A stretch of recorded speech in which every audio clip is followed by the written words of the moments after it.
Checo, first of all, it's great to see you back. How are you feeling? I'm very happy to be back. I miss it so much. The last 2 weeks have been very hard for me, for my family, because luckily I had very little symptoms, and health-wise I was very pleased because this virus obviously kills people. So I was very happy in that regard.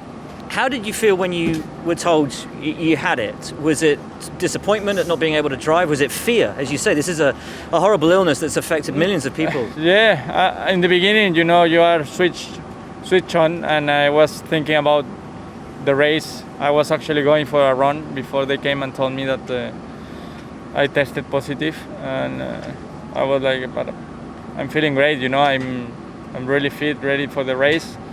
And all of a sudden, you're thinking about your health, that you have a very bad virus in your system that kills people. So it was more important at that point, my health, rather than being able to race or not. And I imagine at the same time, obviously, that of your family, your young family. Yeah, definitely. Also, my family. It was very hard for all of us to be in this position, because you don't kind of expect all of a sudden to be in this situation. I had to stay away from my family for 10 days, and it was pretty hard. What were the symptoms like that you did have? Because I understand you did have some symptoms. It wasn't like it was just completely free and it was easy. Just a bit of headache and a bit of tiredness. Okay. Yeah. And are there any worries moving forward for you about this illness, which, as we know, it's still very unknown, whether it can come back? We've seen a lot of sports stars in America who have contracted it and recovered, experiencing some issues afterwards. No, I did all the checkups accordingly with all the doctors. Everything is fine, which I'm very happy. But as you say, I think we're learning so much from this virus that we just don't know enough. At the moment, I have the antibodies. How long they last, it's another uncertain. But just about taking care, putting all the precautions in place, and keeping lucky for many people, because from my side, I took all the precautions I possibly could, and I still got it. It just shows how vulnerable we are to the virus. Talking about precautions, I want to give you a right to reply on a couple of things. Some reports in the press about the first triple header and potentially returning home. Also about potentially when you were in Mexico, I know to go and see your mother, that you might have taken that opportunity to go and see some sponsors. There were reports of that in the press. If you could clear up whether that was true. No. I found it very unprofessional, those things, because it's a total lie. I went to Mexico for 2 days to see my mom with all the precautions in place. I took care of everything. I follow all the guidelines. It must have been quite hurtful then, to have seen those kind of reports in the press that those kind of things would come out, as you say, when you've taken all those precautions. I mean, while I was in quarantine, I saw everything. I saw people saying that I was taking selfies with a lot of people. I saw that I made up the story about my mom. I saw so much and so unrespectful, because some people here in Formula One tend to think that we are bulletproof to the virus, and that's not the case. We are all very vulnerable to this. We have to take care of it. I've done nothing differently to everyone in this paddock. Took all the precautions, and it just happened to me as it happened to another friend in another team. While I was in quarantine, he called me and said, "Look, I tested positive too."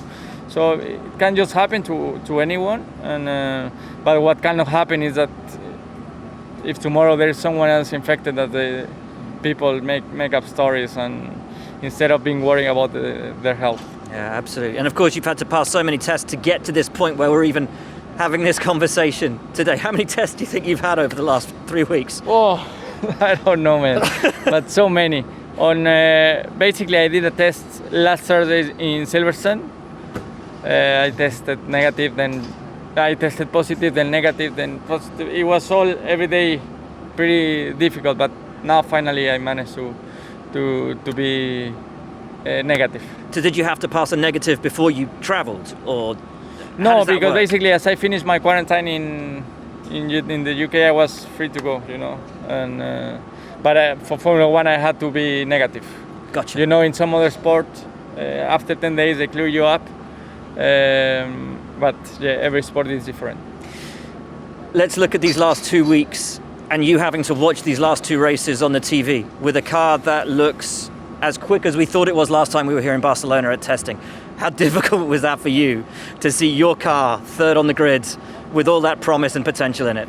It was hard, but in the end you put everything into perspective, and the best thing about it was that my family was healthy, that I was healthy, and the rest is just Formula One, and I hope I jump in the car and I can get back all those points that I lost in the last two races. How much are you looking forward to getting back in the car? Because as you've said, Silverstone looked so good for you guys. The car is really coming on every week. Yeah, I'm looking forward massively to this weekend, and to be strong, to be competitive, and I was also aware that we lost 15 points in the Constructor Championship. Yeah. So I hope we can recover all of them. Well, I want to talk to you briefly about that. Obviously, you've been able to see all of that unfolding from the outside, talking to the team on the inside as well. Difficult time for the team. Yeah, very, very difficult one, because the team has done so much work, and I felt that in a way a lot of credit has been taken out with all the news that we've seen, but that's something that doesn't belong to me. I just hope that I do well on track, and that things get all sorted. You've been with this team a long time, though, and we heard the words from Lawrence Stroll on Sunday, how upset he was with the aspersions being cast onto the team, this team that's existed at Silverstone for so long, that they would ever seek to do something illegal or wrong as per the regulations. You know these guys. How much does that kind of an implication? How much do you think it hurts them? Well, it hurts them because, as I say, they've done a tremendous job.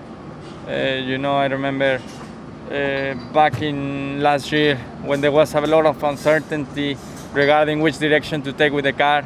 It was a massive risk that the team took to go in the direction that we went. It paid off, but it could well be a really bad decision, and no one will be talking about it. The reason they talk about it is because it succeeds on track, it's fast, and but the people work really hard to deliver this car, and they've done nothing wrong. I think in a way it's not a surprise when you see the amount of success the team has had in the past years with a very limited budget.